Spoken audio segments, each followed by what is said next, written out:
प्रचाराच्या मुळात खारेपाटण पंचायत समितीसाठी शिवसेनेला उमेदवारी मिळणे हे आमच्यासाठी भाग्याचं आहे. सन्माननीय नितेशजी राणेसाहेब पालकमंत्री आणि आमचे नेते निलेशजी राणेसाहेब यांचे मी सर्वप्रथम आभार मानतो. महायुतीचे उमेदवार म्हणून गुरुप्रसाद शिंदेंना पंचक्रोशीमध्ये लोकांचा वाढता पाठिंबा पाहता ही निवडणूक एकतर्फी आहे.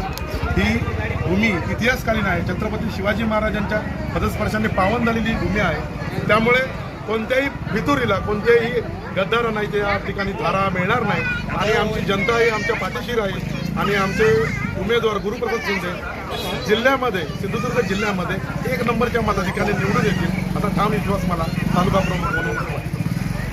खारेपाटणमध्ये तिरंगी लढत होणार आहे अशा प्रकारचं सध्याचं तरी चित्र आहे. तर या तिरंगी लढतीच्या संदर्भात आपण काय सांगाल? आपल्या उमेदवाराचं एकच विजय मुळात ही तिरंगी निवडणूक होते आहे कारण 3 उमेदवार आहेत. मात्र गुरुप्रसाद शिंदे महायुतीचे उमेदवार आहेत. परवा दिवशी पालकमंत्री साहेबांनी या ठिकाणी येऊन अतिशय बूस्टर डोस मोठा बूस्टर डोस आम्हा कार्यकर्त्यांना दिला.